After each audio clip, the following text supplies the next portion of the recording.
Chers amis, bonjour. Nous sommes le vendredi 2 septembre 2022. Il est 9 heures. Quelques news de l'Arménie, de l'Artsakh et de la diaspora arménienne. Tout d'abord, l'Artsakh, 2 septembre, c'est la fête nationale de la République d'Artsakh. Donc, en fait, le 2 décembre 1991, donc, c'était une journée historique avec le vote et la déclaration d'indépendance de la République de l'Artsakh qui avait gagné la guerre entre qui était en train de gagner la guerre entre 1988 et 1994.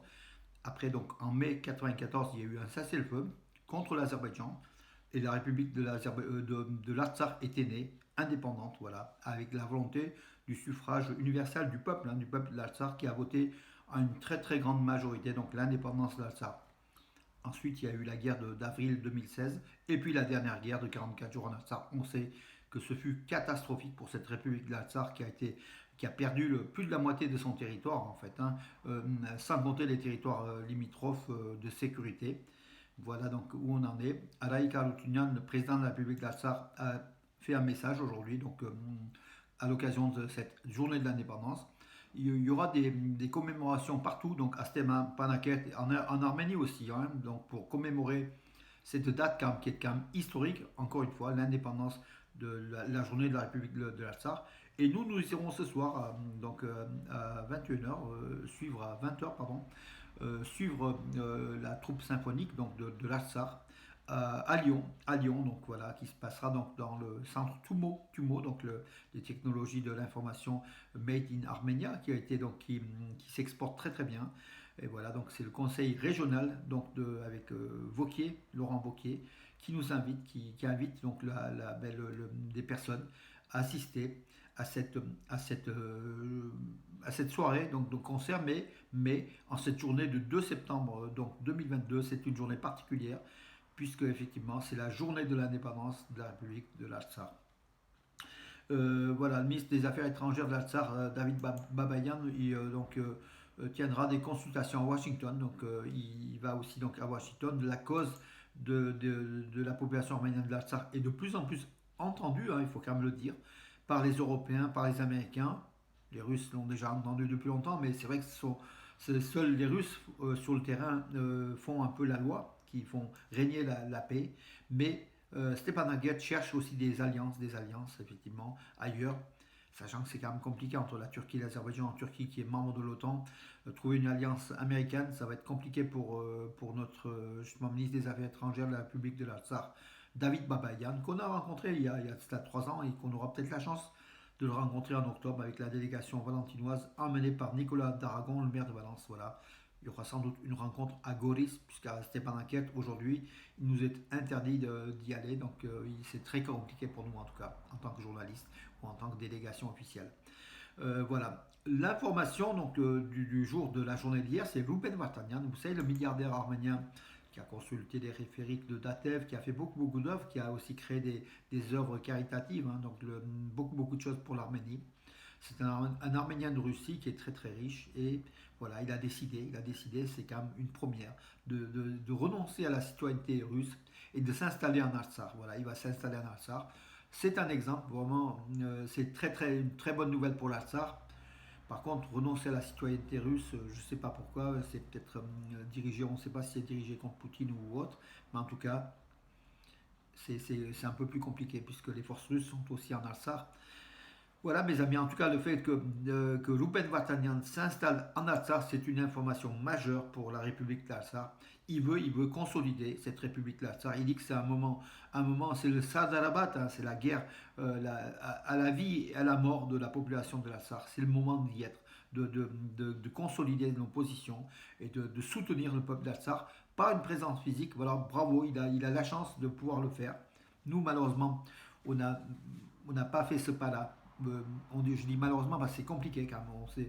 En analysant donc la situation, c'est très compliqué. Mais pour tous ceux qui font le pas, qui s'installent à Stepanakert ou à Artsakh, bravo à eux, parce que c'est un soutien direct à la source de la République d'Artsakh. En plus, Rouben Vartanian pourra amener des fonds de développement pour développer justement la République d'Artsakh.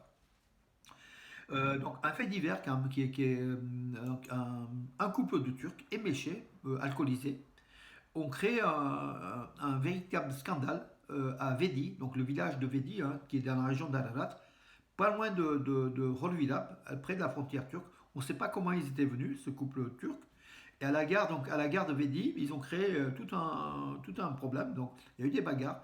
Ils ont proféré des insultes à l'encontre des Arméniens. Puis bon, les Arméniens en Arménie avaient dit se sont pas laissés faire. Ils ont quand même, je crois, enfin voilà, ils ont molesté tout simplement. Et puis la police est intervenue. Elle essaye de tirer l'affaire au propre. Mais enfin, des Turcs, deux citoyens turcs en Arménie qui insultent des Arméniens, c'est, comment dirais-je, c'est pas diplomatique, mais justement, les relations arméno-turques devraient aussi tenir compte de cela, de la population qui est nationaliste du côté turc, excédée du côté arménien.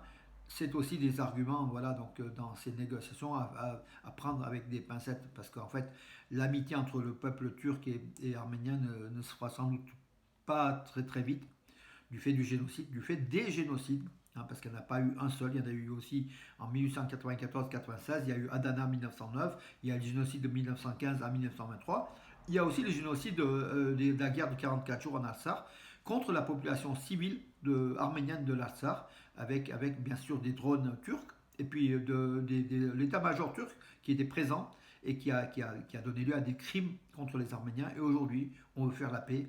Alors, la paix avec la Turquie et l'Azerbaïdjan, c'est pas une paix en fait. Là, ce sont des concessions que l'Arménie est peut-être obligée de le faire, mais en fait, nul n'est peut-être obligé, sauf peut-être si la situation est critique, mais je pense pas qu'elle soit critique, la situation au niveau de l'Arménie, hein, voilà, tout simplement. Euh, alors tout simplement, oui, ça plaît à certains et certaines, hein, qui m'ont fait, là, je dis souvent, tout simplement. Écoutez, c'est une façon de gagner du temps et ça fait partie de mes phrases, hein, tout simplement.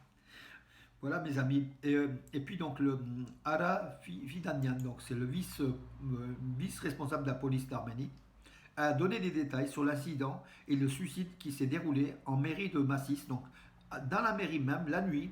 Donc un jeune, un homme de 36 ans, hein, donc Edouard Margarian, a été mortellement blessé à la tête, donc il s'est suicidé d'après la police, mais c'est pas tout à fait clair, pas tout à fait clair. Et ce qui n'est pas clair, c'est pourquoi il a été à la mairie, en mairie. C'est un ancien élu a priori, hein, de la mairie de Massis, pourquoi il a été, et pourquoi il s'est suicidé dans le bureau du maire, donc à la mairie de Massis. Point d'interrogation. Euh, à, ces, à, ces, éléments clés, la police arménienne n'a pas répondu. Voilà donc là aussi une transparence que la police arménienne doit quand même avoir par rapport à ses citoyens, avoir l'honnêteté de dire les mobiles de cet homme qui s'est suicidé, mais on ne se suicide pas pour rien, il doit avoir des mobiles, ou alors il a été tué aussi. Donc la question reste en suspens. Bon, ceci dit, c'est un fait divers, il ne faut pas non plus s'apesantir, mais ça montre quand même une tendance que la transparence complète de la police et puis des troupes d'intervention, hein, là il y avait donc les troupes d'intervention en place, tout n'est pas clair, hein. Voilà, il faut que tout ça, l'Arménie devienne une république et qu'elle clarifie, qu'elle donne des informations à ses citoyens dans le détail, dans tous les mobiles, dans tout le, parce qu'un homme est mort tout simplement, voilà. Et c'était un Arménien, c'était un citoyen arménien de Massis, voilà, tout simplement. Je le dis souvent, tout simplement, hein, vous l'avez remarqué, mais c'est peut-être un peu aussi exprès parce que vous savez, il ne faut pas. Le caricaturiste aime bien aussi provoquer, tout simplement. Une délégation arménienne de la région de la région de Kéralkonik, hein, donc, qui était avec Gnel Sanossian, le ministre de l'administration territoriale et des infrastructures, était en Russie, à Kursk. Kursk, donc c'est une ville de Russie. Ils ont visité la centrale thermonucléaire de Kursk 2, voilà, pour prendre exemple, un peu tirer des conclusions sur la façon dont les Russes, comment dirais-je, s'y prennent pour la sécurité centrale. À un moment où on en parle toujours pour l'Ukraine, la Russie a des dizaines et des dizaines de centrales nucléaires qui sont relativement sécurisées, en fait, il faut quand même le dire, hein. Voilà, et les Arméniens prennent avec Rosatom, en fait, qui a organisé comment ce voyage, et puis cet entretien, cette vision voilà, de cette centrale atomique de Kursk 2. Voilà, donc l'Arménie tirera quand même des leçons, hein. Voilà, c'est bien aussi d'avoir des relations et puis de partager des informations, les idées. Voilà.